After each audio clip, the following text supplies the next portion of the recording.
Hola, buenos días. Vamos a dar inicio con la clase del día de hoy del sistema endocrino, continuando en la parte en la que nos quedamos en la sesión anterior. Alcanzamos a revisar las principales hormonas que secretaba el hipotálamo, la hipófisis, y cómo estas dos estructuras del sistema nervioso se encargan de regular a otras glándulas endocrinas que se encuentran en otras partes del cuerpo, como la glándula tiroides, la glándula suprarrenal, los ovarios y los testículos, y producción de otras hormonas como prolactina y hormona del crecimiento. Entonces, hoy vamos a continuar con este tema. Vamos a empezar revisando algunas de las hormonas particulares que secreta la glándula pituitaria, pero no todas, porque algunas de ellas las vamos a ir revisando más adelante en el tema de glándula tiroides y en el tema de glándula suprarrenal. Entonces, vamos a empezar con la hormona del crecimiento.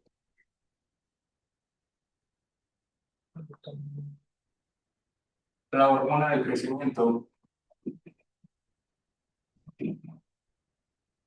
Esta hormona, como su mismo nombre lo dice, es una hormona que se encarga de estimular el crecimiento lineal de los huesos, el crecimiento de los músculos y el crecimiento en general de la mayor parte de los órganos y vísceras del cuerpo.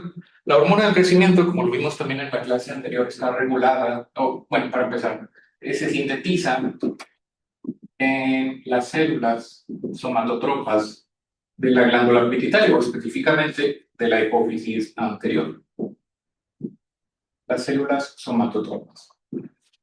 Las células somatotropas constituyen una parte importante de toda la glándula pituitaria, aproximadamente el 25% de toda la glándula hipófise.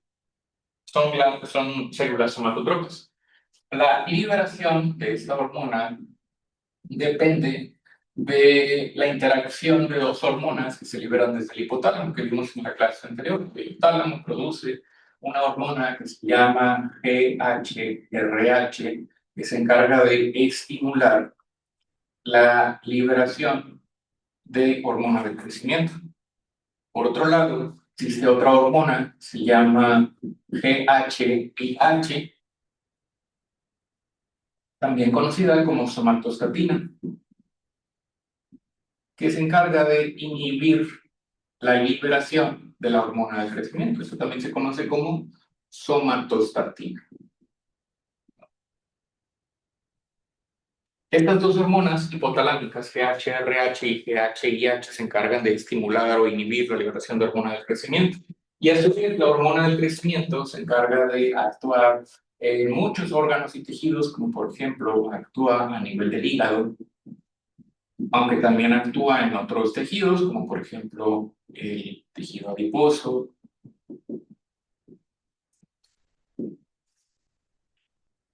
el músculo y otros tejidos, por mencionar algunos. Pero en el hígado, en el tejido adiposo y en el músculo produce o se encarga de estimular la producción de otra hormona, que es la hormona el factor de crecimiento, perdón, similar a la insulina tipo 1, por sus siglas en inglés, el factor de crecimiento similar a la insulina. Este factor de crecimiento similar a la insulina es el que verdaderamente va a tener los efectos de crecimiento en la mayor parte de los tejidos, lo que quiere decir que la hormona de crecimiento en general es un mediador, porque la hormona verdaderamente responsable de estimular el crecimiento de órganos, tejidos, huesos, músculos, es la IGF-1 o el factor de crecimiento similar a la insulina.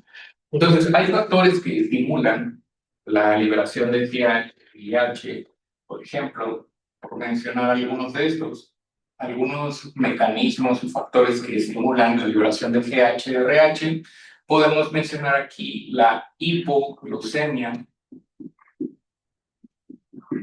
También podemos mencionar los niveles bajos de ácidos grasos en sangre. También el incremento en la cantidad de aminoácidos en sangre o en plasma. Y finalmente, otro factor que también estimula la liberación de GHRH que es el sueño, particularmente el sueño profundo. Como lo habíamos comentado en clases anteriores, la GH es una hormona que se libera de manera pulsátil. Esto quiere decir que se libera de manera constante a lo largo de todo el día, pero hay momentos del día en los cuales los valores o los niveles de esta hormona en sangre son muchísimo más altos. Específicamente durante el sueño, durante la madrugada, cuando estamos dormidos, es el punto en el cual se alcanza el pico más alto de liberación de hormona de crecimiento. Entonces, la hipoglucemia, los ácidos grasos bajos, estimulan también la liberación de GHRH, que a su vez va a liberar a la hormona del crecimiento. Entonces, esto quiere decir que esta hormona, la GH, tiene otros efectos. Por ejemplo, también podemos mencionar el incremento en los niveles de glucosa. Lo que hace la GH es incrementar los niveles de glucosa en la sangre. Como también yo lo hemos mencionado en clases anteriores, es una función que comparte con otras hormonas como el glucagón o el cortisol, elevan los niveles de glucosa en sangre. Por lo tanto, los niveles de glucosa bajos en sangre estimulan la liberación de hormona del crecimiento.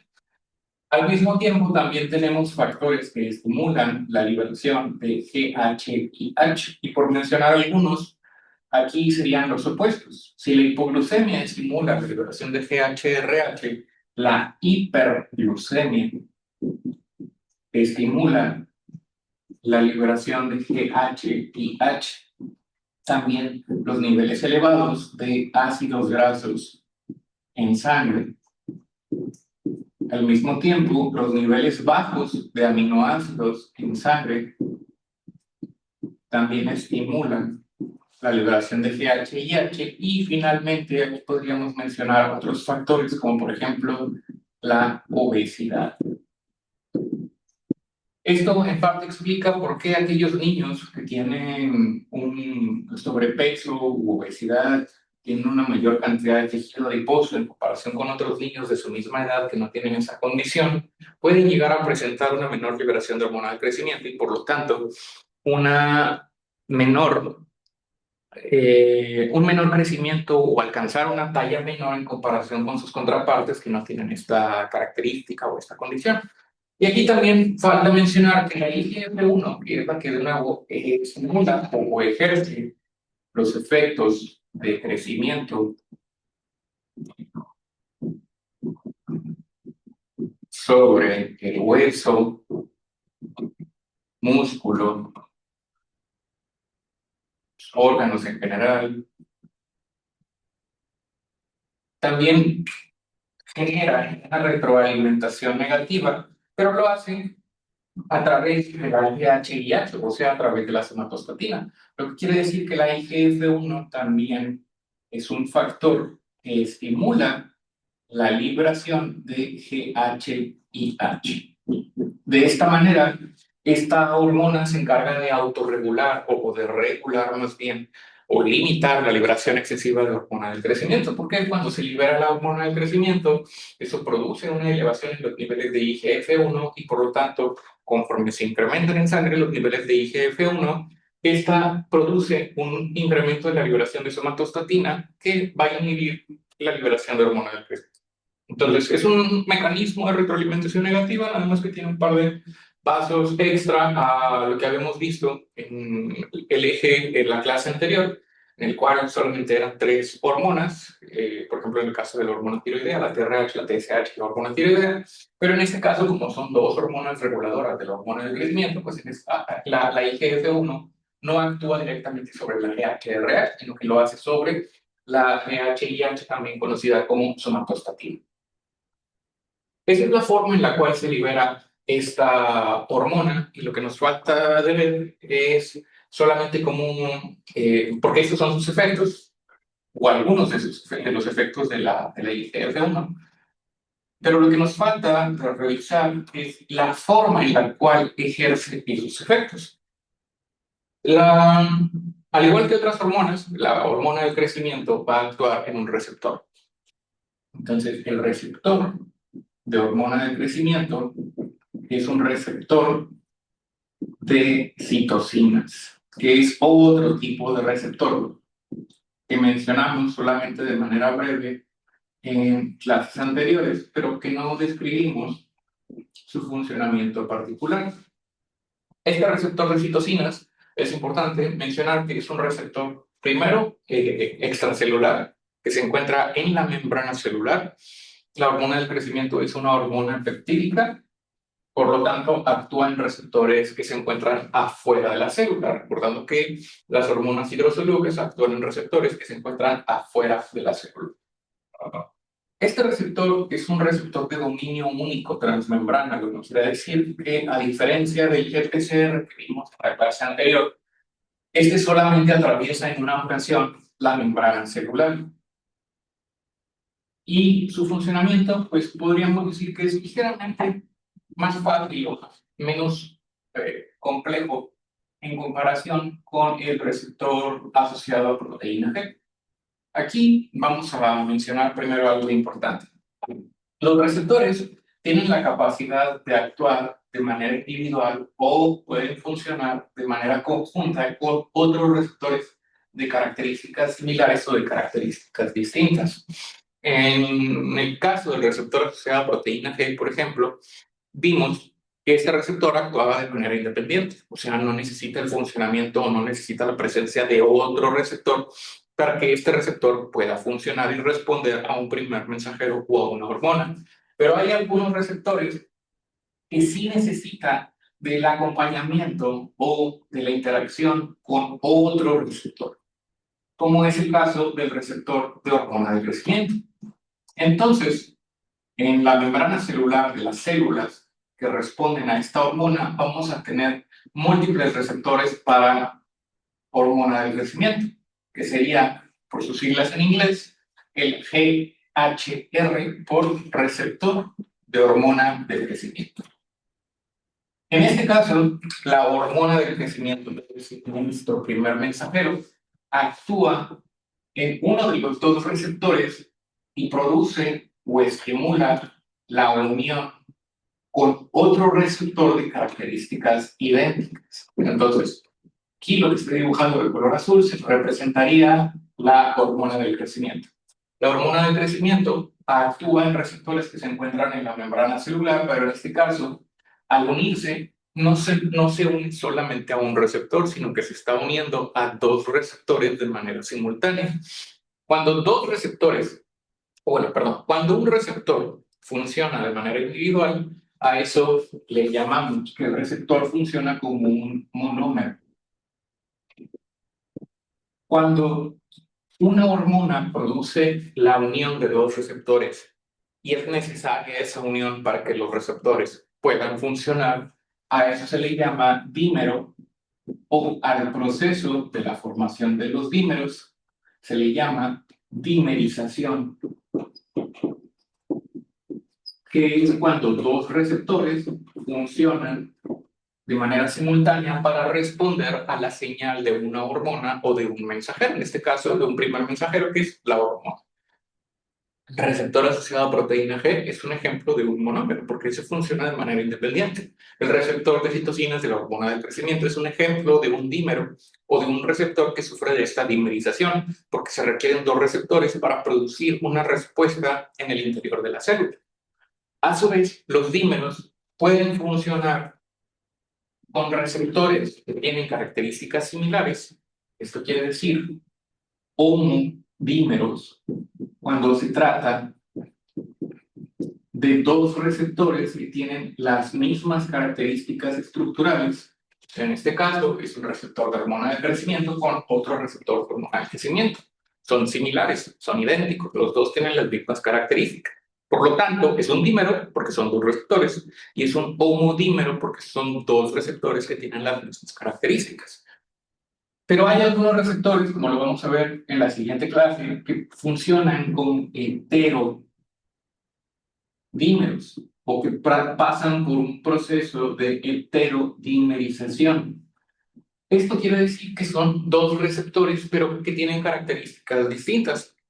Lo vamos a ver en la siguiente clase con el receptor de hormona tiroidea. El receptor de hormona tiroidea, por ejemplo, que se encuentra en el interior de la célula, es que funciona o más bien se transforma en un heterodímero para poder responder a la acción de la hormona tiroidea. Entonces, ese sería un ejemplo de un heterodímero, el receptor de hormona tiroidea. Lo que estamos viendo en este caso, el receptor de hormona del crecimiento, es un ejemplo de un homodímero, de nuevo, porque son dos receptores que tienen características similares o idénticas. Volviendo entonces al funcionamiento del receptor de hormona del crecimiento. Este, de nuevo, es un receptor de citocinas, es un receptor de dominio único transmembrana, porque solamente atraviesa en una ocasión la membrana celular. Cuando se une la hormona del crecimiento al receptor, lo primero que va a ocasionar es la unión de unas moléculas que se encuentran en el interior de la célula, o sea, en el citoplasma, que se llaman JAK2. JAK2. Por sus siglas en inglés, JAK2 significa Janus quinasa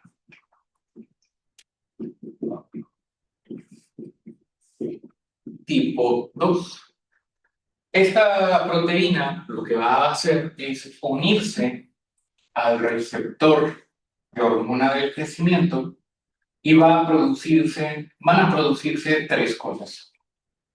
Primero, lo primero que va a suceder es que esta proteína sinasa realiza una función, o esta proteína, es una proteína quinasa, realiza lo mismo o algo parecido a lo que realizaban las otras proteínas quinasas que vimos con el receptor asociado a proteína G, que era fosforilar, agregar un grupo fosfato a otra molécula o a otra proteína para que se active.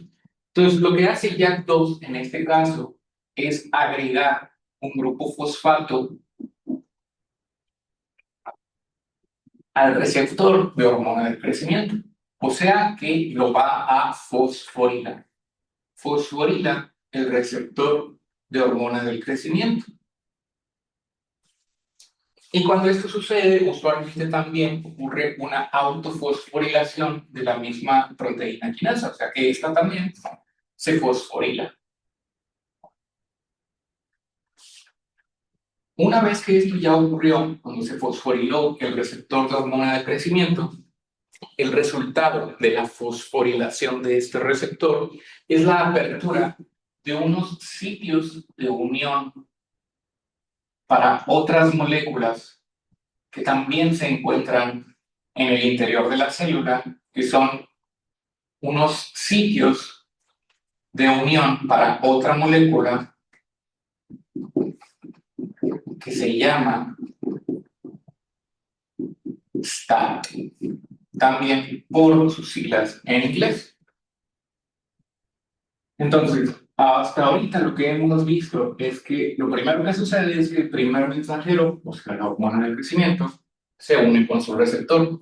En segundo lugar, cuando esta unión ocurre, se forma este proceso de heterodimerización en donde dos receptores de hormona del crecimiento están trabajando de manera conjunta para responder a la hormona del crecimiento.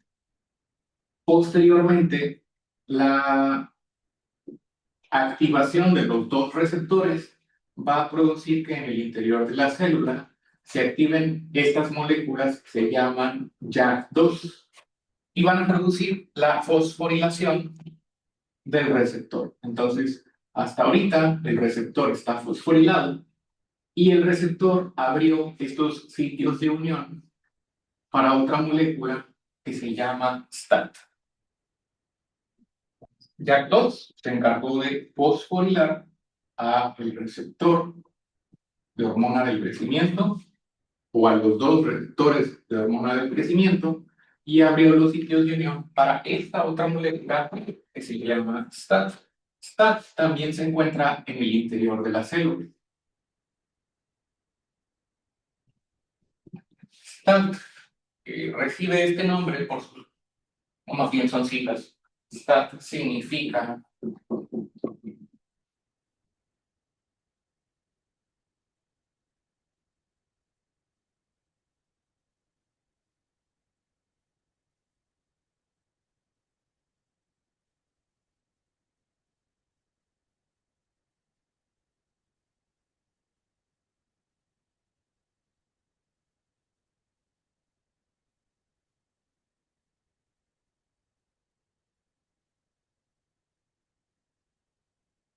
transductor de señal y activador de la transcripción. ¿Por qué se llama así? Porque la función de esta molécula es justamente transmitir la señal del receptor hacia el núcleo de la célula. Y el resultado, una vez que llega hacia el núcleo de la célula, es activar la transcripción. Esto quiere decir la producción del ARN mensajero con el propósito de sintetizar una proteína, una molécula o al generar algún otro efecto propio de la hormona del crecimiento, dependiendo del tejido en el cual la hormona del crecimiento está actuando. Entonces, en donde nos quedamos es que esta se une a estos sitios de unión en el receptor de hormona del crecimiento. Y una vez que se une a los sitios de unión, esta se tiene que activar. Y como ocurre con muchas otras moléculas en el interior de la célula, el proceso de activación es por medio de la fosforilación. Entonces, en este caso, quien hace ese proceso de fosforilación es el receptor de hormona del crecimiento. Ahora el receptor de hormona del crecimiento se encarga de fosforilar o agregar el grupo fosfato a la molécula de STAT. Y una vez que se fosforiló, STAT se activa, se separa del receptor. Y una vez que se separó del receptor, se dirige hacia el núcleo de la célula, porque todo esto ocurrió en el citoplasma. Entonces, en el núcleo de la célula es donde se encuentra el material genético de esta célula, donde se encuentra el ácido desoxirribonucleico o el DNA. Lo que ocurre en este caso es que esta se separa del receptor de hormona de crecimiento ya fosforilado y posteriormente entra hacia el núcleo de la célula. Y en el núcleo de la célula es donde va a interactuar con el material genético de la célula en la cual se encuentra para producir o activar los mecanismos de transcripción. Aquí nada más recordar que STAT se encuentra fosforilado. Entonces, STAT actúa directamente con el DNA y esto, en consecuencia, incrementa, o más bien no incrementa, sino que produce la transcripción. Un ejemplo de qué podría ser esa transcripción que produce STAT sería la síntesis del factor de crecimiento similar a la insulina. Ahorita acabamos de decir que uno de los muchos efectos que tiene la hormona del crecimiento es estimular la producción del factor de crecimiento similar a la insulina.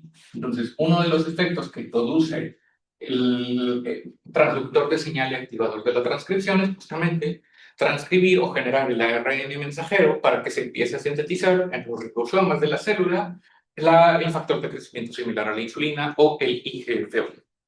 En resumen, nada más para repetir o recordar cómo es que ocurre todo este proceso. En primer lugar, ocurre la unión de la hormona del crecimiento con su receptor. Esto produce la dimerización del receptor. Esto quiere decir que dos receptores actúan en conjunto, se unen y como son dos receptores de características idénticas, son homodímeros. Una vez que se unieron estos dos receptores, se van a unir moléculas que se encuentran adentro de la célula que se llaman JAK2. JAK2 se une al receptor de hormona del crecimiento y va a producir la fosforilación del receptor de hormona del crecimiento. La fosforilación del receptor de hormona del crecimiento va a abrir estos sitios de unión en el interior del receptor de la hormona del crecimiento, que son sitios de unión para el transductor de señal, o STAT.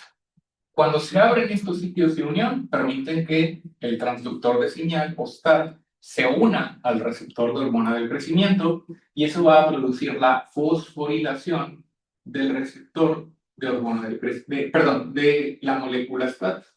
Finalmente, STAT se separa y se dirige hacia el núcleo de la célula, que es donde va a producir su efecto, que es el incremento en la transcripción de una determinada proteína, molécula u otra hormona. Hasta este momento, ¿alguna duda o pregunta? Muy bien. Entonces, ese es el funcionamiento de este segundo tipo de receptor, que es un receptor de citosina. De nuevo, recordar que este es un receptor de dominio único transmembrana, a diferencia del receptor asociado a proteína G. Las otras hormonas de las cuales vamos a hablar tienen un funcionamiento, vamos a mencionarlas también de forma breve y vamos a entrar en tanto detalle. La siguiente hormona de la cual vamos a hablar es la prolactina.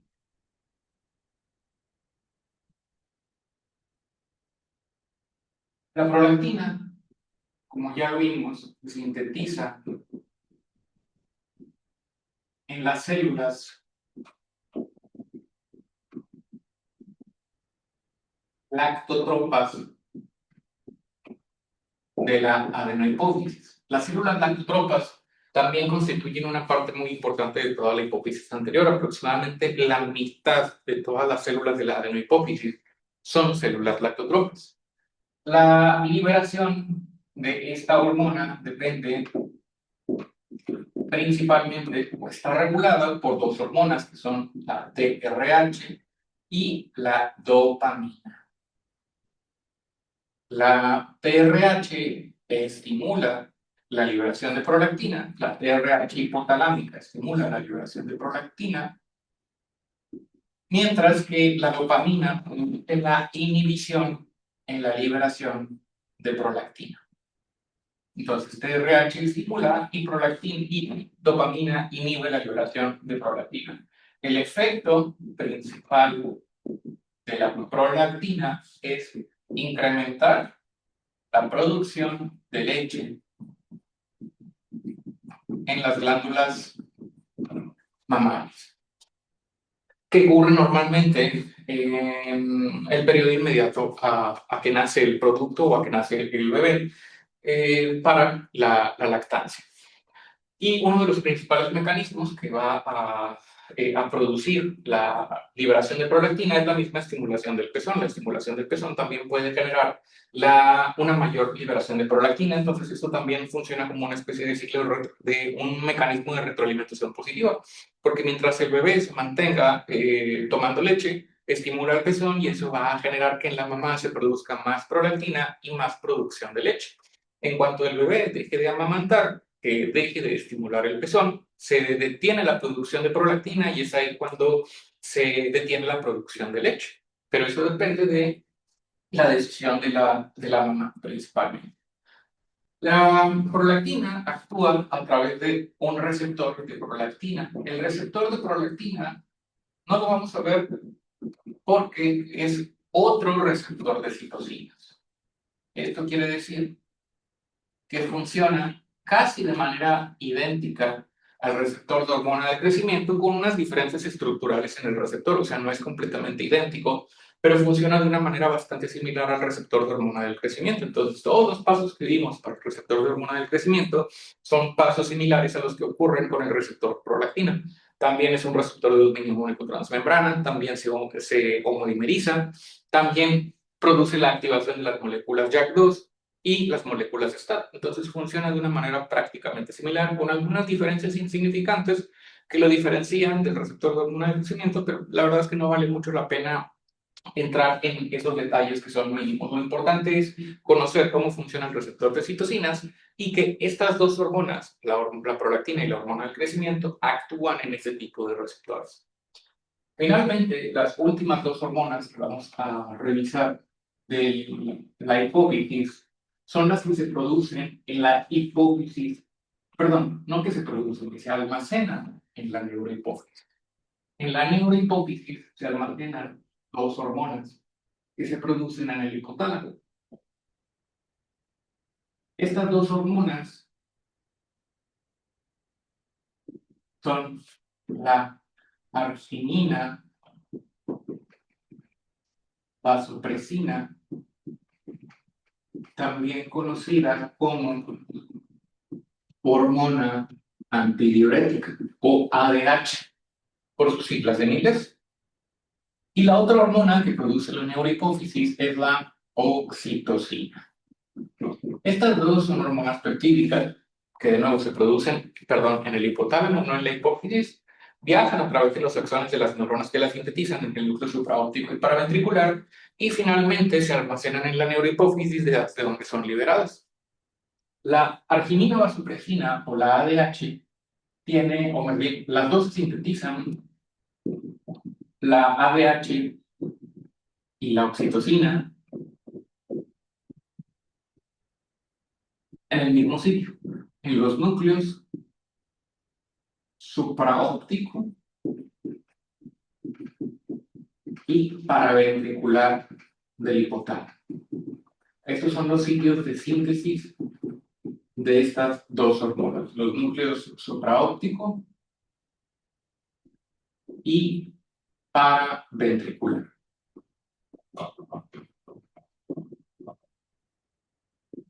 Y vamos a mencionar solamente de manera muy breve los efectos de estas dos hormonas, porque son hormonas que se revisan en otras materias. Por ejemplo, en el caso de la hormona antidiurética, pues esta hormona se revisa en la materia de fisiología renal o de morfofisiología renal. En general, lo que hace la hormona antidiurética, que actúa de hecho en receptores asociados a proteínas G, o sea, el receptor es un GPCR. El efecto de la hormona antidiurética es incrementar la reabsorción de agua a nivel renal o en el riñón, lo que genera una orina más concentrada y un menor volumen urinario. Mientras que la oxitocina es una hormona que ejerce varios efectos, pero el principal efecto de la oxitocina es estimular la salida de leche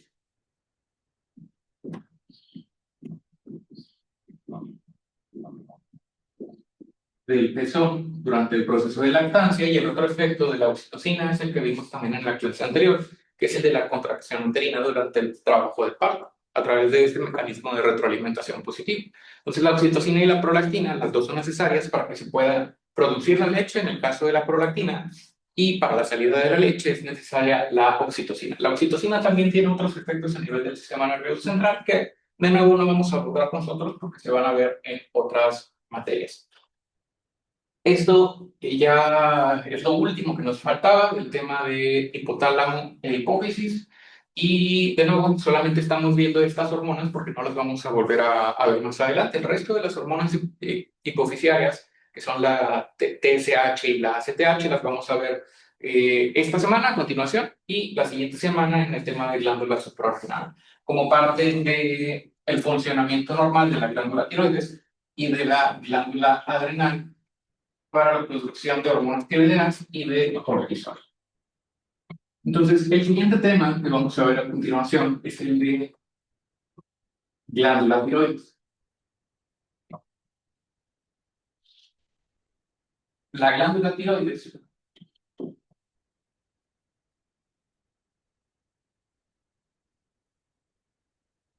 es una pequeña glándula que se encuentra en la parte anterior del cuello de una persona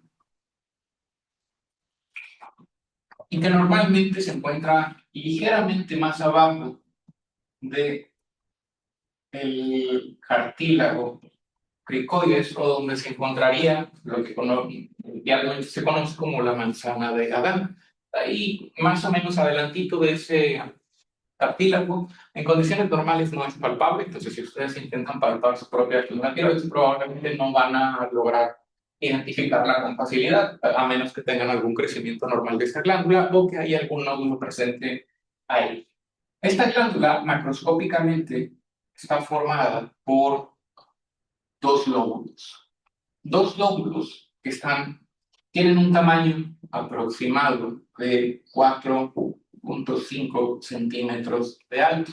Esto sería un lóbulo y esto sería otro lóbulo. Y y estos dos lóbulos están conectados por este puente de tejido tiroideo que se llama istmo. El istmo, solamente el puente de tejido tiroideo que conecta los dos lóbulos tiroideos. Y hay algunas personas que pueden llegar a tener un tercer lóbulo, que se llama lóbulo piramidal, que básicamente son remanentes de las células que migraron durante el desarrollo embrionario desde los arcos braquiales para la formación de la glándula tiroides. Ese lóbulo piramidal está presente en algunas personas, esto quiere decir que no todos tienen el tercer lóbulo,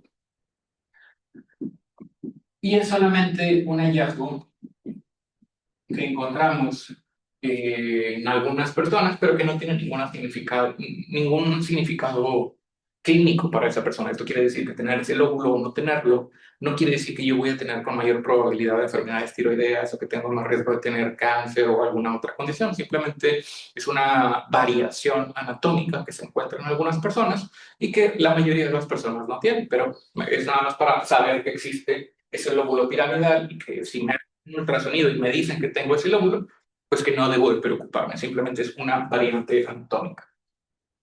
La glándula tiroides, macroscópicamente, como ya lo mencioné, se encuentra en la parte anterior del cuello.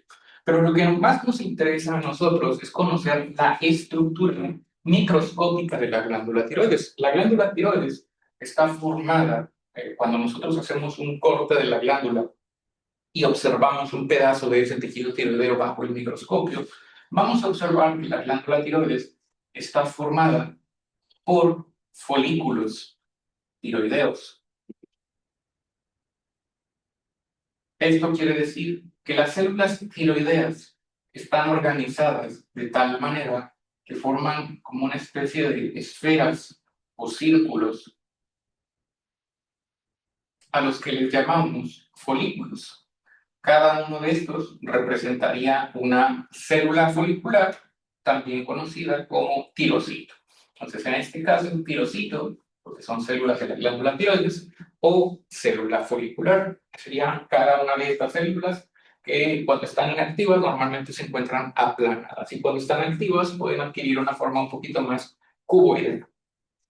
Ahora, estos folículos están rodeados por vasos sanguíneos, particularmente los vasos de las arterias tiroideas que se encargan de la irrigación de la glándula tiroides. Entonces aquí vamos a tener los vasos sanguíneos que se encargan de la irrigación de estos folículos tiroideos. Al mismo tiempo también vamos a tener otro tipo de células aquí en el tejido tiroideo que son las células C, también conocidas como célula parafolicular. También se le llama de las dos formas, célula C o células parafoliculares. Ahora, este tipo de células no nos interesan tanto a nosotros porque no lo vamos a ver, no tiene tanta importancia en los humanos. Este tipo de células producen una hormona que se llama calcitonina. La calcitonina es una hormona que participa en la regulación de los niveles de calcio y fósforo, pero en otros animales. En los humanos parece que no cobra una relevancia tan significativa. Y eso lo sabemos porque en aquellas personas a las que les removemos la tiroides por alguna enfermedad, por un cáncer o algún tumor o algo que está produciendo algún problema, normalmente después del retiro de la glándula tiroides, no tienen alteraciones en el metabolismo del calcio. Quiere decir que sigue teniendo el mismo nivel de calcio y el mismo nivel de fósforo. Pero otra particularidad que vale la pena mencionar es que la glándula tiroides en la parte posterior tiene 4 glándulas que se llaman glándulas paratiroides. Quiere decir que si nosotros vemos la glándula tiroides por atrás, en una vista posterior, vamos a ver que la glándula tiene 4 pequeñas glándulas que no son parte de la glándula tiroides, porque tienen características completamente distintas. Cuando vemos a la glándula tiroides desde la vista posterior, o sea, desde atrás, vamos a ver que tiene 4 pequeñas glándulas que justamente por su posición reciben el nombre de glándulas paratiroideas. ¿Por qué? Porque están en la parte posterior de la glándula tiroides. Estas son las glándulas paratiroides.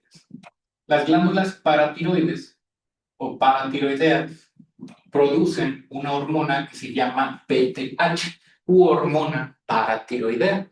Esa hormona es la que, junto con la vitamina D, regula los niveles de calcio y fósforo en los humanos, o sea, en nuestra especie, y son las que realmente pueden llegar a alterar los niveles de calcio en una persona. Entonces, cuando a una persona le quitan la glándula tiroides, perdón, Normalmente el cirujano tiene mucho cuidado de preservar o de dejar en su lugar a las glándulas paratiroides, porque si se llevara por error estas glándulas, quiere decir que las removieran durante el procedimiento quirúrgico, ahí sí podría llegar a presentar el paciente alteraciones en el metabolismo del calcio.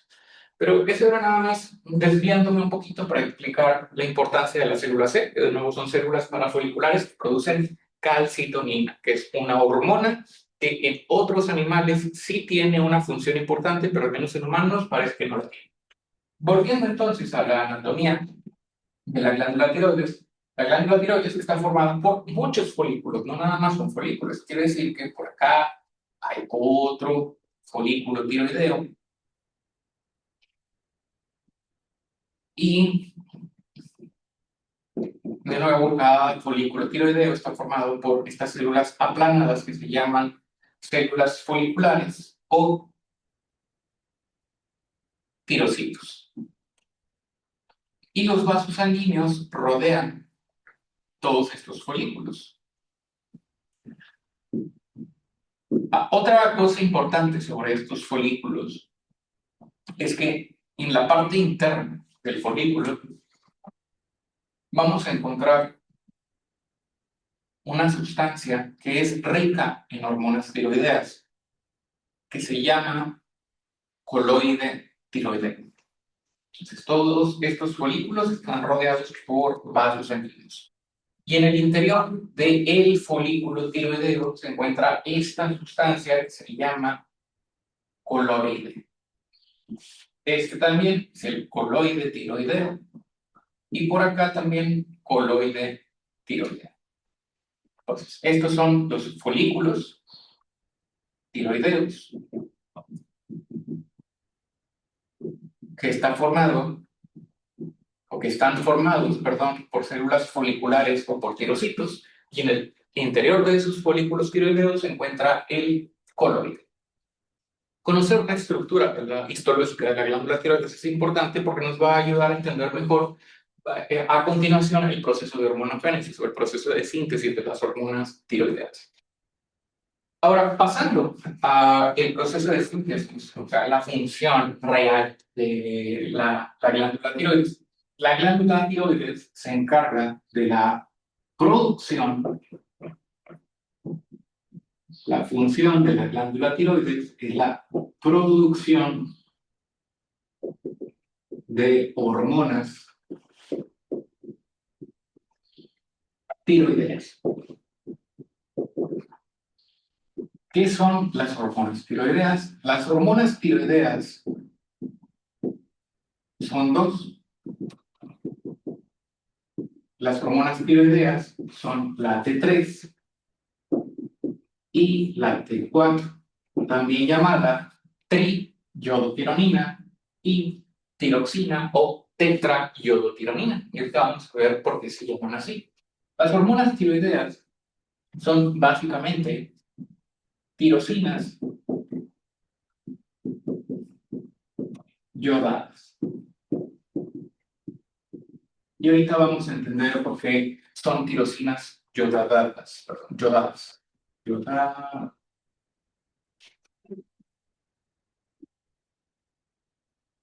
Y los precursores, esto quiere decir, ¿cuál es el sustrato que necesita la glándula tiroides para sintetizar las hormonas tiroideas? Son el yodo y la tirosina. Así como yo necesito madera para construir una mesa, la glándula tiroides necesita yodo y tirosina para poder crear a las hormonas tiroideas. De la misma forma, si yo no tengo madera, no puedo construir una mesa. Si yo no tengo yodo, tampoco puedo sintetizar hormonas tiroideas. Y si no tengo tirosina, tampoco puedo sintetizar hormonas tiroideas. Entonces, estos dos precursores representan el sustrato que la glándula tiroides necesita para poder sintetizar estas hormonas. Ahora, ¿qué es cada uno de estos? El yodo, pues, es un elemento que encontramos en los alimentos, en la dieta, pero tiene una particularidad de la cual ahorita vamos a hablar más adelante. Pero vamos a hablar primero de qué es la tirosina. La tirosina es un aminoácido es un aminoácido muy abundante en los alimentos y es un aminoácido no esencial. El hecho de que se llame aminoácido no esencial, ya lo vieron en sus clases de química orgánica, los aminoácidos se dividen en aminoácidos, bueno, tienen muchas formas de clasificarse, pero los aminoácidos se pueden clasificar en esenciales y no esenciales, dependiendo de si nuestro cuerpo lo puede sintetizar o no. Esto quiere decir, aquellos aminoácidos que mi cuerpo puede sintetizar se llaman aminoácidos no esenciales, porque no es esencial que yo los obtenga a través de la dieta, sino que mi cuerpo es capaz de sintetizarlo a partir de otra molécula. Mientras que los aminoácidos esenciales son aquellos que yo no puedo sintetizar, que de manera estricta necesito absorberlos de los alimentos o de la ingesta o del tipo de alimentación que estoy llevando. Este aminoácido es no esencial porque puede ser sintetizado a partir de la fenilalanina. Sin embargo, la cantidad de tirosina que se produce por este mecanismo, por la conversión de fenilalanina a tirosina, es mínima y la mayor parte de la tirosina que se encuentra en nuestra sangre y que es utilizada para la síntesis de hormona tiroidea es la tirosina que obtenemos a partir de los alimentos. Sin embargo, se queda con el nombre de aminoácido no esencial porque siguiendo la regla, pues en teoría, o bueno, no en teoría, que nuestro cuerpo es capaz de sintetizar la tirosina. Es muy raro que una persona tenga deficiencia de tirosina. Esto quiere decir que siempre y cuando la persona coma alimentos, muchos alimentos o una gran cantidad de alimentos tienen este aminoácido. Entonces es muy raro que alguien llegue a presentar una deficiencia de tirosina. E incluso con dietas muy restrictivas, personas que tienen dietas como por ejemplo los vegetarianos o los ovo-lacto-vegetarianos, que restringen mucho el tipo de alimentos que consumen. Incluso esas personas rara vez tienen deficiencia de este aminoácido porque es un aminoácido muy frecuente presente, muy frecuentemente presente en los alimentos. Entonces es muy raro que alguien llegue a presentar deficiencia de tirosina. Por lo tanto, este casi nunca representa un problema para la síntesis de hormonas tiroideas. El que sí puede llegar a representar un problema es el yodo, porque el yodo, de manera natural, se encuentra en algunos alimentos, por ejemplo, aquellos que se cultivan en la tierra, como por ejemplo zanahorias, las verduras o los alimentos de hojas verdes, las espinacas, la lechuga, etcétera.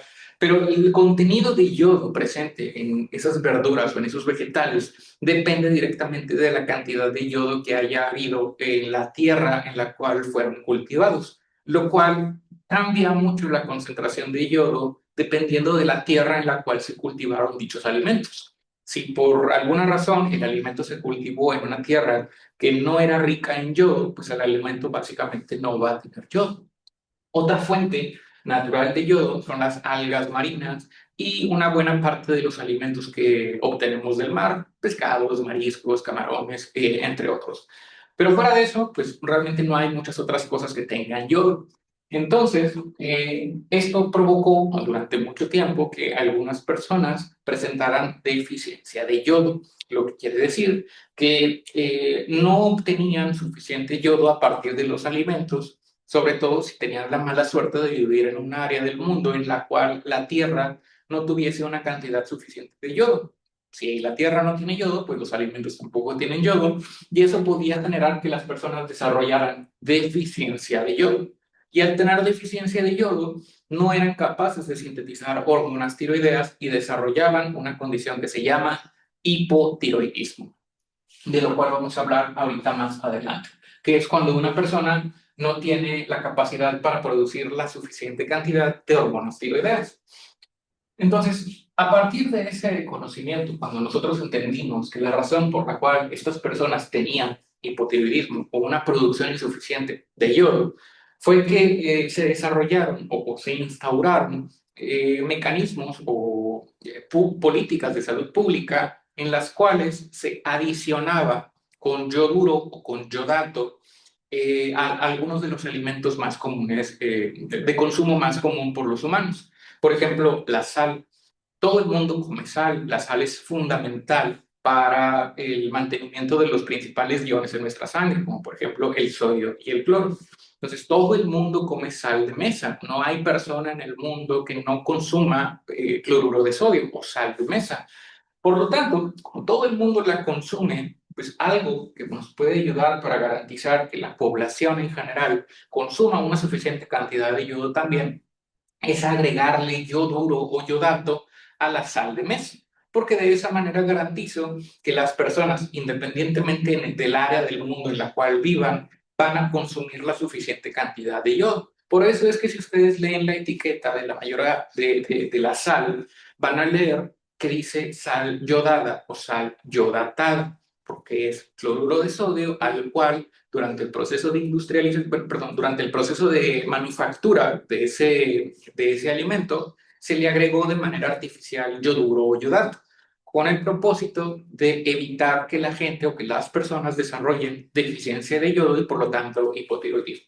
Desafortunadamente, pues hay algunos productos relativamente nuevos, como por ejemplo algunas cosas medio novedosas que en general no ofrecen beneficios como la sal de la Himalaya o algunos otros tipos de productos novedosos que no tienen esta característica, que no tienen yodo. Entonces, eso sería una desventaja en comparación con la sal común, que no tienen el yodo y por lo tanto, si tú solamente consumes este tipo de sal, pues tienes un poco más de riesgo de desarrollar hipotiroidismo por deficiencia de yodo en comparación con las personas que consumen la sal común de mesa. Pero no es el único producto al cual se le agrega yoduro. En general, prácticamente todos los derivados de la leche actualmente tienen yoduro o yodato también añadido, quesos, yogurts, cremas, básicamente todo lo que se haga con leche tiene también yoduro agregado. Entonces, en general, en países como el nuestro, en los cuales pues, prácticamente todo lo que comemos lo compramos en anaqueles de las tiendas y que pasaron por un proceso de manufactura en alguna fábrica tiene yoduro y es extremadamente raro que alguien tenga deficiencia de yodo en nuestro país, pero todavía existen áreas en el mundo en las cuales esto puede llegar a ocurrir. Actualmente se estima que la cantidad de yodo o yoduro o yodato que una persona requiere varía el requerimiento diario, el requerimiento de yoduro varía dependiendo de la edad y de la condición de la persona. Por ejemplo, en los adultos se considera que se requieren aproximadamente 150 microgramos de yoduro al día. En los niños, este valor es ligeramente menor. Si el niño mide menos, pesa menos, su requerimiento de yoduro también es menor, es aproximadamente 90 microgramos al día. Y en el caso de las mujeres embarazadas,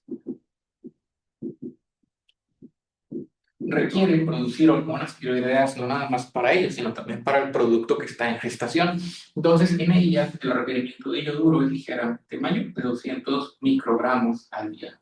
Si alguna vez han conocido a una mujer que esté embarazada y que esté llevando su consulta de control prenatal, pues probablemente han notado que casi siempre les recetan multivitaminas para garantizar que el producto se desarrolle de manera adecuada. Entre esas multivitaminas que trae el fármaco o el medicamento, vienen vitaminas como la vitamina B12, el ácido fólico para evitar defectos del tubo neural, viene sulfato ferroso o alguna otra presentación de hierro, y también viene, por supuesto, yoduro con la finalidad de darle ese extra a la mujer embarazada que requiere en comparación con una adulta no embarazada para garantizar que va a producir la suficiente cantidad de hormona tiroidea tanto como para ella misma como para el producto. Entonces, esos son los dos factores o los dos componentes que se requieren para que la glándula tiroides pueda sintetizar de manera adecuada las hormonas tiroideas. Ahora, las hormonas tiroideas básicamente de nuevo son tirosinas yodadas. Entonces, la tirosina es un aminoácido que está formado por esta cadena y a esta cadena de tirosina se le va a unir dos yodos, que ahorita vamos a ver cómo ocurre este proceso. Normalmente se le unen dos yodos y estas dos moléculas o estos dos aminoácidos de tirosina están unidos entre sí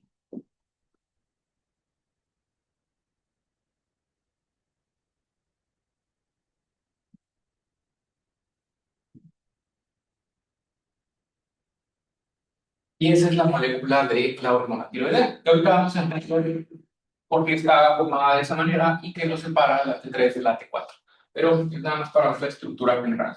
Lo que vamos a ver a continuación es el proceso de síntesis de las hormonas tiroideas o el proceso de hormonogénesis, cómo se sintetizan estas hormonas en el interior de la glándula tiroides. Para entender cómo se sintetizan las hormonas tiroideas, vamos a ver qué es lo que está ocurriendo en el interior del tirocito. En el interior del tirocito vamos a hacer un pequeño acercamiento a lo que ocurre en esta parte específicamente del coloide, del tirocito y del capilar. Lo que quiere decir que vamos a observar acá en el pizarrón va a ser una parte del vaso sanguíneo, estoy dibujando aquí de color rojo, y lo demás es el tirocito o una célula folicular en la cual se va a sintetizar la hormona tiroidea.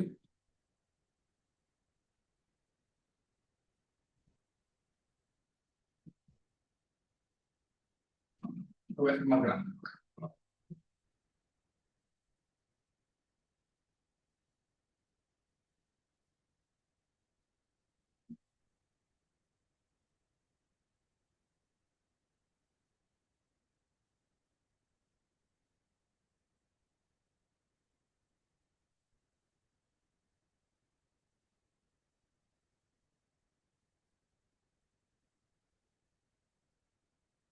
Como ya lo hemos mencionado previamente, las glándulas endocrinas no tienen conductos, lo que quiere decir que las hormonas se van a liberar directamente hacia la circulación.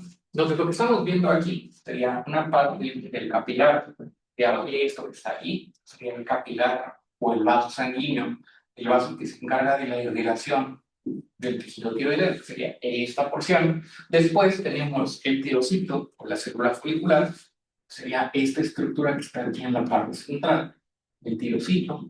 Y finalmente, lo que estamos viendo del lado derecho sería el coloide tiroideo.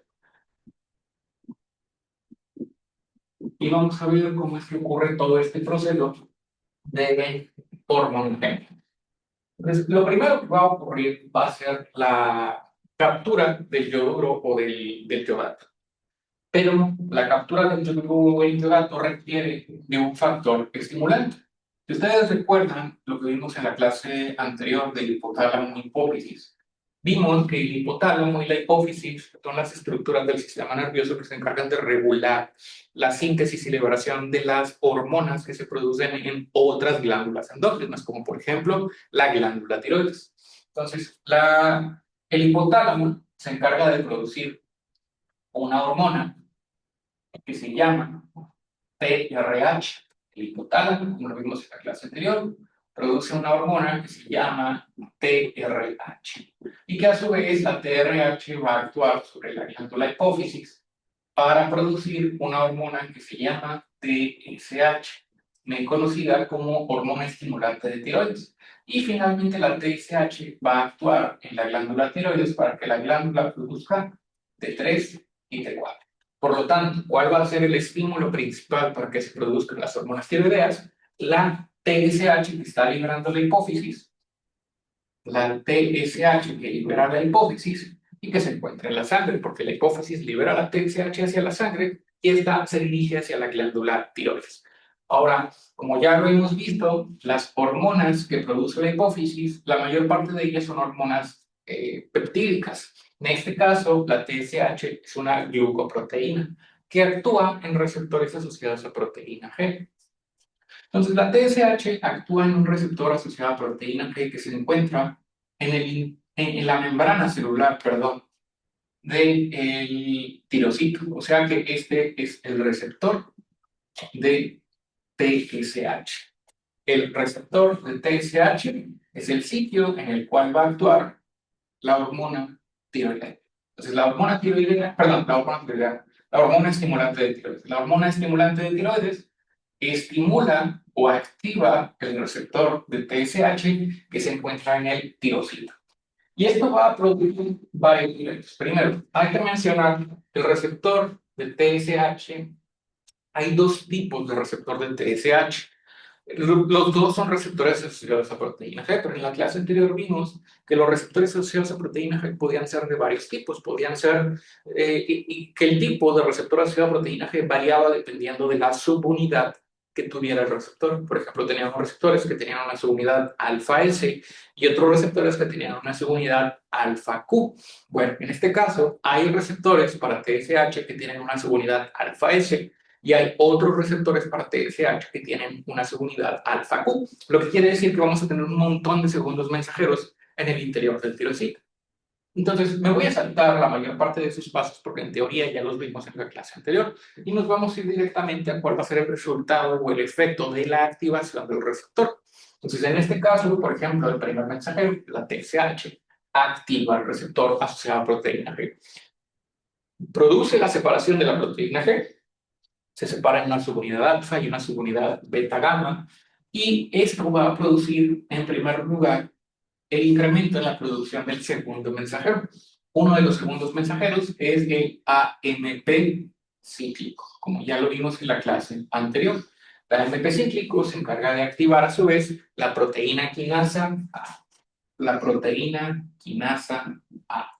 Y finalmente la proteína quinasa A se va a encargar de estimular la actividad o la inserción más bien de un transportador que se va a localizar en la membrana basal del tirocito, que se llama NIS por sus siglas en inglés. El NIS recibe ese nombre por su función. El NIS es un sin portador. Esto quiere decir que representa transporte activo secundario. El NIS se llama así por sus siglas sin portador sodio, de ahí la N, y yodur. Lo que quiere decir que el NIS se encarga de transportar un ion de sodio hacia el interior del tirocito al mismo tiempo que transporta el yoduro o el yodato que absorbimos a partir de la dieta o de los alimentos. Y de esta manera, el yoduro que yo absorbí a través de mis células intestinales de los alimentos y que entró directamente hacia la circulación, yo lo absorbí en mi intestino, viajó a través de la sangre, llegó hasta la glándula tiroides y en la glándula tiroides el sin portador sodio-yoduro se encarga de introducir el yoduro o el yodato hacia el interior del tirocito, o sea, hacia el citoplasma de la célula. Una vez que ya entró el yoduro hacia el interior de la célula, el yoduro va a moverse o a desplazarse a través del citoplasma. El yoduro viaja a través del citoplasma y va a llegar hasta la membrana apical del tirocito. En la membrana apical del tirocito, la que está en contacto con el coloide, hay otro transportador. Este otro transportador, a diferencia del NIS, este es un contratransportador. Es un contratransportador que se llama pendrina.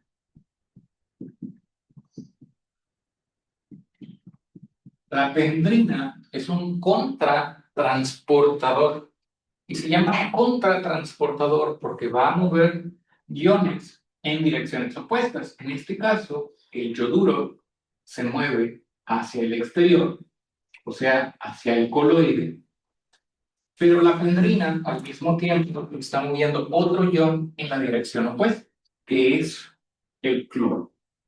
El cloro se mueve hacia el interior del tirocito desde el coloide. Entonces, la pedrina es un contratransportador porque mueve el yoduro del interior del tirocito hacia el coloide, a diferencia del NIS, que mueve el sodio y el yoduro, perdón, en la misma dirección. Y eso lo hace un cotransportador. Dime, Loreta. Es que quiero tener un poco más en claro qué es el tirocito y el coloide. Claro. La estructura histológica de la glándula tiroides, permítanme mostrarles un dibujo para que quede esto más claro. Cuando nosotros hacemos un corte de la glándula tiroides, vamos a encontrar estas estructuras. Permítanme. Estas estructuras. Esto se representaría la glándula tiroides, que aquí por ejemplo está el lóbulo piramidal del cual ya hablamos. Cuando nosotros lo vemos bajo el microscopio, vamos a ver esto que está aquí en los dibujos, que son los folículos tiroideos. Entonces, los folículos tiroideos sería, por ejemplo, esto que estoy señalando con el cursor, esto es un folículo tiroideo. Cada uno de estos cuadritos o células como cúbicas que se ven alrededor del folículo es un tirocito. Tirocito y célula folicular son sinónimos. ¿Por qué? Porque tirocito recibe ese nombre porque es una célula de la glándula tiroides, por eso le ponemos tirocito. Lo mismo, por ejemplo, que con los hepatocitos. Los hepatocitos son las células que conforman o que componen el hígado. En este caso, las células que componen a la glándula tiroides son tirocitos. Pero también algunos autores les llaman células foliculares. ¿Por qué les llaman células foliculares? Porque como las células están organizadas en estos folículos, folículos son estas estructuras redondeadas o esféricas que forman prácticamente toda la glándula tiroides, pues a alguien se le ocurrió llamarle células foliculares, pero es lo mismo, célula folicular y tirocito son sinónimos. Luego, en el interior de esa célula folicular es donde se encuentra el coloide. El coloide sería todo esto que está aquí en el interior del el folículo. El folículo es todo. El folículo son los tirocitos o las células aplanadas que están en esta forma esférica o redondeada, y en el interior de esa estructura se encuentra este líquido o material que se llama coloide, que es un líquido que tiene una gran cantidad de hormonas tiroideas. Entonces, aquí en el dibujo, lo que está de color amarillo es el coloide. El coloide está adentro de el folículo tiroideo, o es parte del folículo tiroideo estrictamente hablando, pero es la parte central, que está rodeado por todas las células foliculares o tirocitos. Y aquí en esta misma imagen estamos viendo el capilar, que son los vasos sanguíneos que se encargan de irrigar. Y acá están, por ejemplo, las células C, que serían las células que se encargan de producir calcitonina. Ahora, ya que vimos ese dibujo, lo que estamos viendo aquí en el pizarrón es solamente una parte de todo lo que veíamos ahí en la imagen. Por ejemplo, si esto es el folículo tiroideo, o sea, todas estas células, esta es una célula folicular, esta es otra célula folicular, esta es otra célula folicular, esta es otra célula folicular, y todo esto es el folículo tiroideo. Lo que estamos viendo en la parte de adentro es el coloide tiroideo. Y acá estamos viendo el capilar. Entonces, este cuadrito que yo dibujé aquí de color negro representa lo que estamos viendo acá, pero ya viéndolo de manera grande. O sea, estamos viendo lo que está ocurriendo en el capilar, que sería esto, lo que están, queda un espacio, que sería este pequeño espacio entre el capilar y el tirocito, porque no están completamente unidos entre sí. O sea, obviamente los capilares se encargan de llevar la sangre y los nutrientes hacia la célula, pero no están pegados por completo los capilares, queda este pequeño espacio. Luego, lo siguiente que vemos es el capilar, este pequeño espacio que es matriz extracelular básicamente, y lo siguiente que vemos es el tirocito, que sería todo esto que está aquí. Esto es el tirocito. Por ejemplo, acá abajo habría otro tirocito, y acá arriba habría otro tirocito. Y si hiciéramos, si tuviera yo un pizarrón más grande, dibujaría un círculo de tirocitos que sería todo el folículo tiroideo.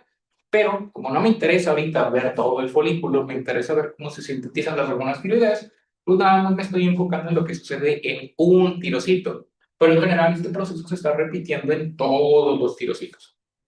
Y finalmente, la última parte de ese dibujo es el coloide, es esta partecita que está aquí. Entonces es capilar, matriz extracelular, tirocito, coloide. Lo que vemos aquí es capilar, matriz extracelular, tirocito, Y acá está el coloide, que sería esta parte líquida, de la cual vamos a hablar ahorita más adelante. ¿Queda un poco más clara sobre qué es lo que estamos viendo aquí en el pizarrón? ¿O hay todavía dudas al respecto? No, muchas gracias. Muy bien. Entonces, ¿alguna otra duda hasta este momento? ¿Algo que no esté quedando claro? Ok. Entonces, nos habíamos quedado en que el yoduro entra a través del transportador superior primario de la membrana basal del tirosina. Y luego el yoduro pasa hacia el coloide a través de este contratransportador que es la pendrina. Entonces, todo esto fue estimulado principalmente por el receptor asociado a proteína G, el receptor, que es el receptor de TSH, que a través del AMP cíclico y la proteína quinasa A produjo todo esto. Pero el receptor también puede actuar a través de una subunidad alfa-Q, y por lo tanto va a producir otros segundos mensajeros. Puede producir IP3. Como lo vimos en la clase anterior, la subunidad alfa-Q produce IP3 y diacilglicerol.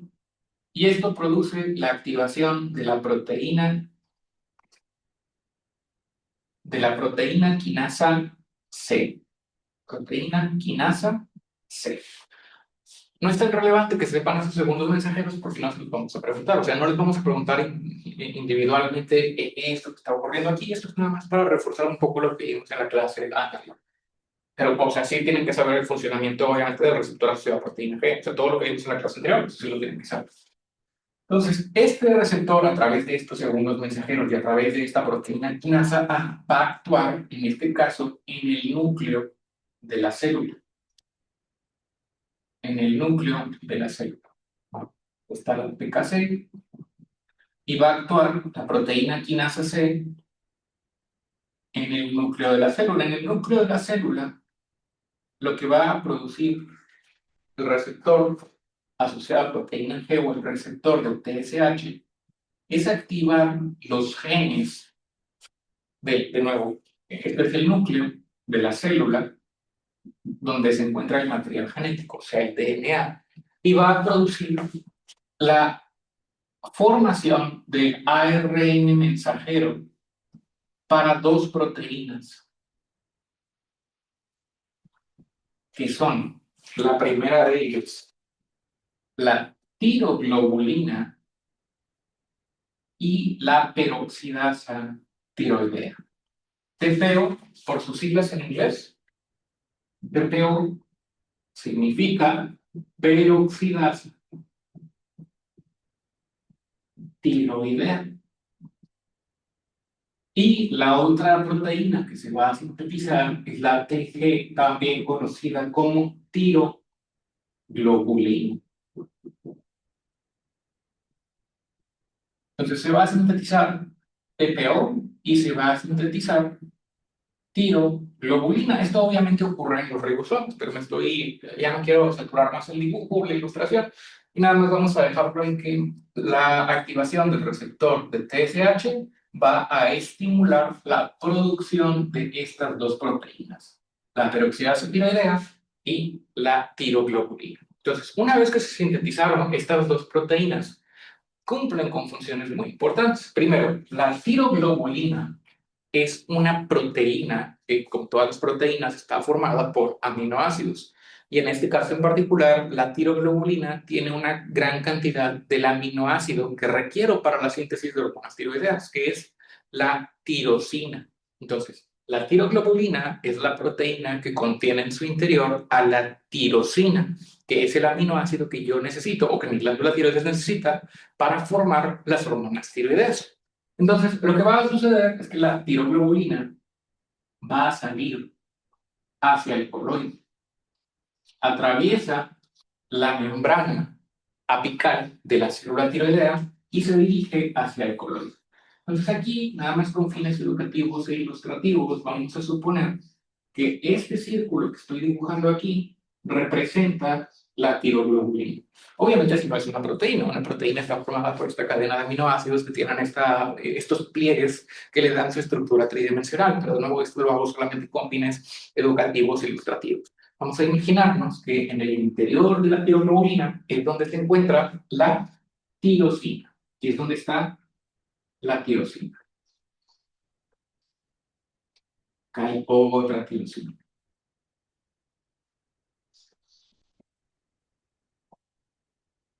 Esa es la primera proteína. La primera proteína que se sintetiza en el interior del tirocito es la tiroglobulina, que tiene en su interior a la tirosina que yo necesito para formar a las hormonas tiroideas. Y la otra proteína es la peroxidasa tiroidea. Esta otra proteína también se va a desplazar hacia la membrana apical, pero esta no sale, esta se inserta aquí en la membrana apical. Esta se va a quedar aquí insertada, que es donde se va a insertar la peroxidasa tiroidea. La peroxidasa tiroidea tiene dos funciones principales y el nombre nos dice la primera de ellas. Para empezar, el yoduro que yo absorbo en la dieta no lo puedo utilizar como está en esas condiciones para formar hormonas tiroideas. Yo necesito someterlo a un proceso de conversión o más precisamente de oxidación. Entonces, ya sea que yo lo haya absorbido como yoduro o como yodato, necesito oxidarlo para que se convierta en yodo. Entonces, yo necesito convertir el yoduro que llevo alcaloide, convertirlo en yodo. ¿Cómo lo voy a convertir de yoduro a yodo? A través de oxidación.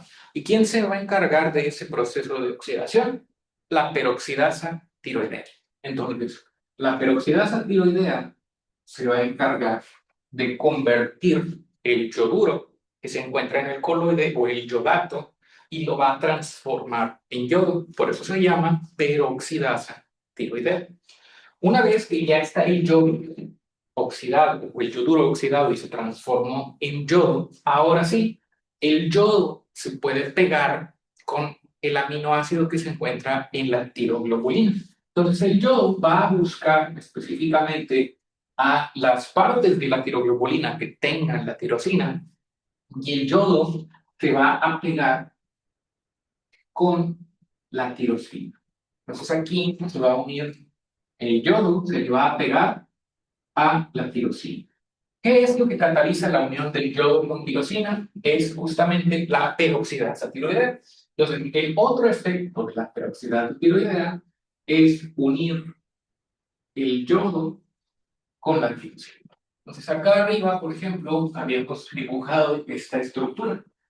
Esta estructura sería el anillo de tirosina.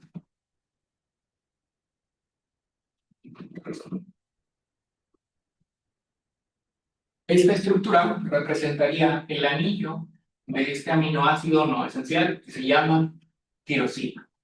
Entonces, a este anillo, que es la tirosina, la peroxidasa tiroidea le va a pegar un yodo. Entonces, al anillo le voy a pegar un yodo. Entonces, voy a pegar un yodo. Y eso es por la peroxidasa tiroidea. Entonces, cuando se une a la tirosina un yodo, esto va a formar algo que se llama mono yodo tirosina o mono yodo tirosina. O sea, esto que estamos viendo aquí se llama mono yodo tironina o tirosina.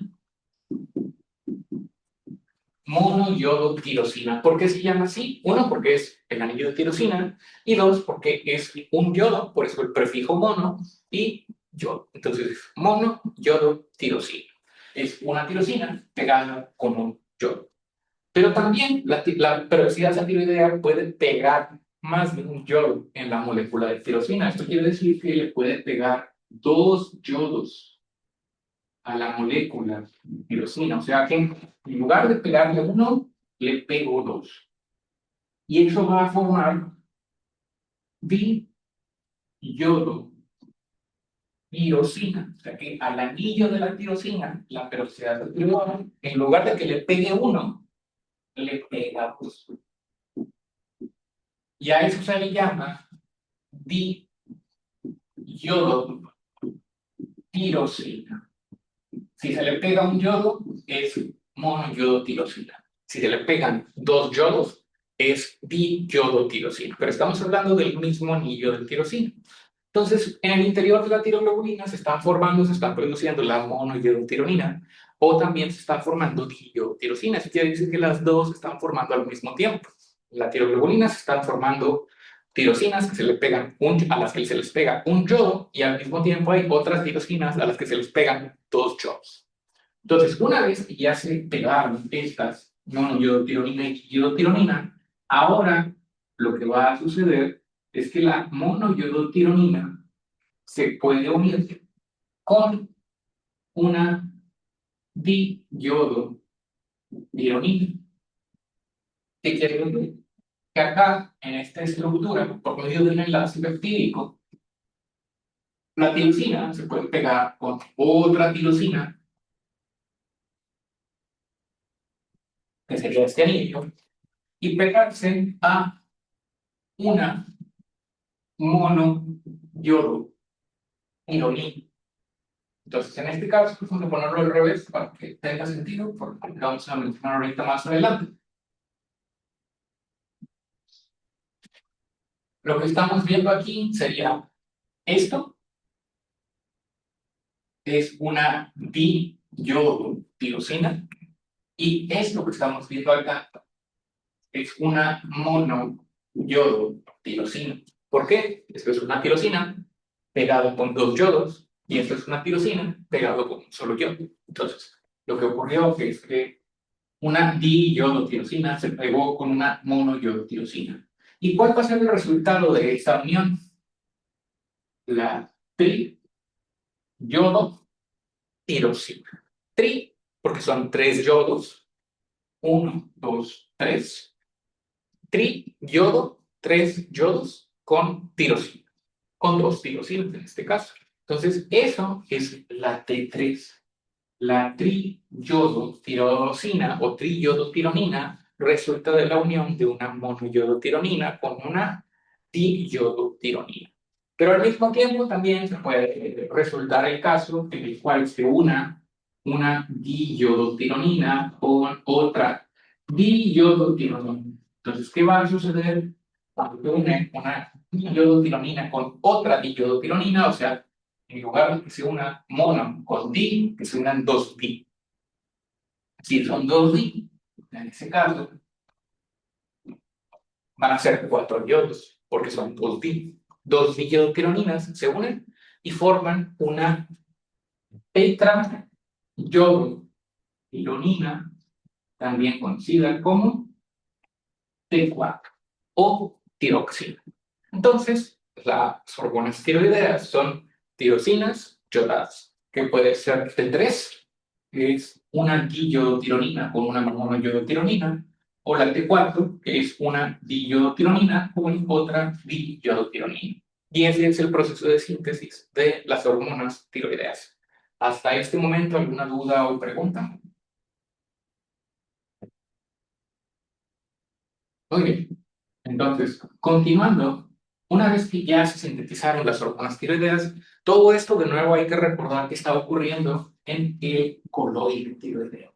En el coloide, o sea, adentro, en el líquido que está adentro del folículo tiroideo. Entonces, ya las sinteticé, ahora necesito sacarlas. Pero para sacarlas, no tengo un conducto, porque de nuevo son glándulas endocrinas. Entonces, ¿cómo le voy a hacer para sacar las hormonas tiroideas? Pues necesito meterlas otra vez al tirocito. Como estoy aquí en el coloide, necesito volver a pasar por el tirocito para que después salga hacia la sangre. Entonces, la tiroglobulina, ya con las hormonas formadas en su interior, la tiroglobulina, que lleva en su interior a la T3 y a la T4, entra de regreso hacia el tirocito. La forma en la cual las células absorben proteínas es por un proceso que se llama pinocitosis. La pinocitosis es cuando una proteína es abrazada por la membrana celular y luego se cierra por detrás, y de esa manera la proteína entra hacia el interior del tirocito nuevamente a través de un proceso que se llama pinocitosis.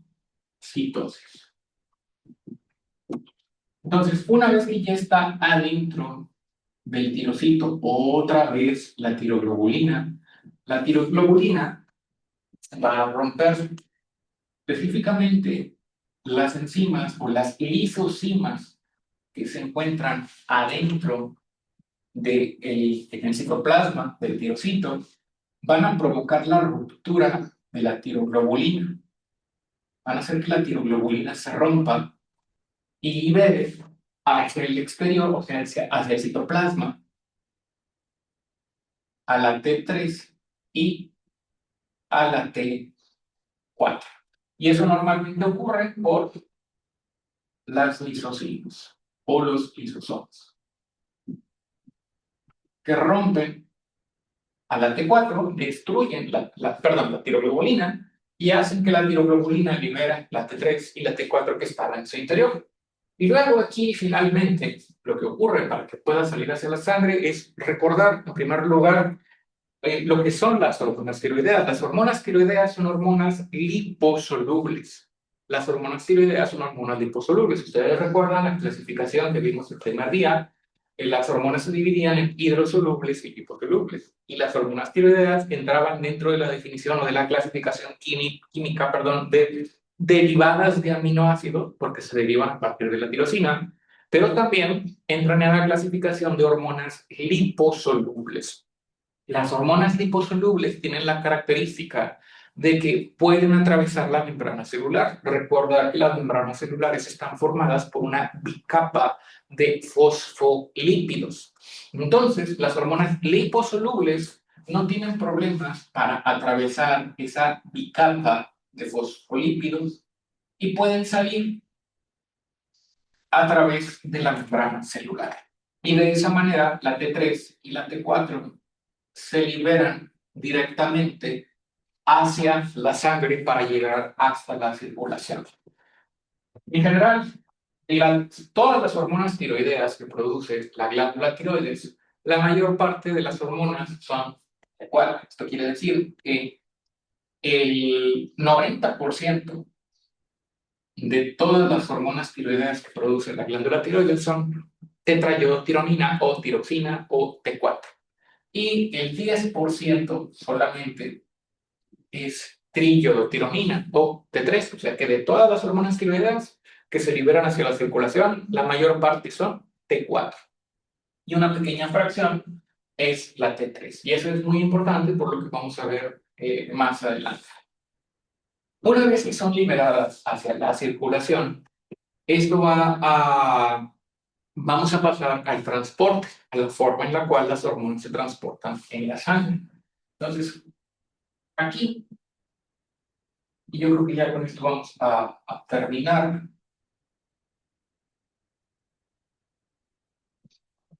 El transporte de las hormonas tiroideas en la sangre depende, o más bien, como ya lo vimos en clases anteriores, en las generalidades del sistema endocrino, el transporte hormonal puede ser de dos tipos. El transporte hormonal puede ser un transporte libre. Esto quiere decir que la hormona se disuelve y viaja disuelta en la sangre o en el plasma. Y el otro tipo de transporte es el transporte unido a proteínas. O sea que la hormona se pega a las proteínas que se encuentran en la sangre para transportarse de esa manera. En la sangre hay tres proteínas que son capaces de transportar hormonas tiroideas. La primera de ellas se llama globulina fijadora de tiroxina. Por sus siglas en inglés es Thyroxine Binding Globulin. Globulina fijadora de tiroxina. Y en los libros lo van a encontrar como TBG de nuevo por sus siglas en inglés. La globulina fijadora de tiroxina se encarga de transportar aproximadamente el 75% de toda la hormona tiroidea que se encuentra en la sangre. Aparte de esto, tenemos otra proteína que se llama transthyretina, o algunos libros todavía la manejan como prealbúmina fijadora de tiroxina, que son sinónimos. Transtiratina y prealbúmina fijadora de tiroxina son sinónimos. Y esta se encarga de transportar aproximadamente el otro 10% de las hormonas tiroideas. Y finalmente, la otra proteína que también puede transportar hormonas tiroideas es la albúmina. La albúmina transporta aproximadamente el 15% de las hormonas tiroideas. Oye, pero entonces, 75% más 10 más 15, pues nos da prácticamente 100%. Esto es importante porque de todas las hormonas tiroideas que se encuentran en mi sangre, las hormonas tiroideas se unen de manera significativa a las proteínas. Esto quiere decir que la fracción unida a proteínas es de más del 99%. Más precisamente el 99.54% de todas las hormonas que están en la sangre están unidas a proteínas. Y menos del 1% se encuentra de forma libre, más específicamente 0.44%, perdón, y acá es 99.56%. Y acá es 0.44%. Entonces, la mayor parte de las hormonas tiroideas que están en mi sangre están unidas a estas tres proteínas. Y solamente una pequeña fracción, menos del 1%, se encuentran transportándose de manera libre a través del hipotálamo. Ya nada más para terminar con todo esto, ya en la siguiente clase vemos el sitio de acción, o sea, el receptor, el metabolismo, perdón, luego receptor y finalmente efectos fisiológicos de las hormonas tiroideas. Lo último que vamos a ver ahorita es nada más, o bueno, algo que les quería mencionar es no confundir. Esta hormona, perdón, esta proteína, la globulina fijadora de tiroxina o TBG, tiene un nombre bastante parecido con esta otra proteína, que es la tiroglobulina. Esta se llama tiroglobulina. Esta proteína está adentro del tirocito y aquí es donde se encuentra la tirosina. Entonces tienen un nombre bastante parecido. Esta se llama tiroglobulina y esta se llama globulina fijadora de tiroxina, pero sus funciones son abismalmente distintas. Esta es la proteína en la cual se forman las hormonas tiroideas y esta es la proteína que se encarga de transportar las hormonas tiroideas en la sangre. Entonces no se vayan a confundir. Una cosa es tiroglobulina, en donde se sintetizan las hormonas tiroideas, y lo otro es globulina fijadora de tiroxina, que es donde se transportan las hormonas tiroideas a través de la circulación o de la sangre. De nuevo, tienen un nombre bastante parecido, pero sus funciones son diferentes entre sí. Hasta este momento, ¿alguna duda o pregunta? Muy bien, entonces vamos a quedarnos aquí porque ya se nos está acabando el tiempo. La siguiente clase, el próximo viernes, vamos a terminar con el tema de hormonas tiroideas. Nos falta nada más revisar metabolismo de las hormonas tiroideas, el receptor de hormonas tiroideas, y finalmente efectos fisiológicos de las hormonas tiroideas junto con patología hormonal. Pero eso lo alcanzamos a ver en las 2 horas de la siguiente clase. Y un par de anuncios importantes. Primero, creo que tengo que ir a un curso del TEC ahorita, este viernes, todavía no estoy seguro, o todavía no me dan los horarios más bien, entonces no sé si voy a poder tener oportunidad de estar con ustedes para la clase del viernes. Probablemente para mañana ya les pueda confirmar, mañana miércoles, entonces les voy a poner un anuncio en Canvas sobre si sí vamos a tener la clase del viernes o sobre si no vamos a tener la clase del viernes. En el caso hipotético de que no tengamos la clase del viernes, los vería hasta el siguiente martes. El martes terminaríamos con este tema de hormonas tiroideas. Y en el caso, de nuevo, de que no tengamos la clase del viernes, pues estaría modificando la fecha de entrega del primer quiz, que sería el domingo. Entonces, si no alcanzamos a tener la clase del viernes, pues se extendería la fecha del quiz probablemente hasta toda la semana 3. Y luego ya vemos cómo reponemos la clase que perdamos del viernes en otro momento. Probablemente el lunes de semana, el lunes o martes de semana 5 tengamos que reponerlo. Pero nada más quería avisarles eso. El miércoles les aviso o mañana les aviso si vamos a tener la clase el viernes o si la vamos a tener que mover. Pero nada más para que no se apuren con la fecha de entrega del quiz número 1 que está en Canvas. O sea que el quiz, pues idealmente hay que contestarlo una vez que ya hayamos terminado de ver todos los temas y ahorita pues nos falta una clase. Entonces no se estresen por la fecha de entrega del quiz en Canvas. Y pues, nada más, eso era lo único que les quería decir. Si no hay ninguna otra duda o pregunta, los veo el viernes o en su defecto el próximo martes. Muchas gracias, profe. Buen día. Gracias, profe. Gracias, doctor. Gracias.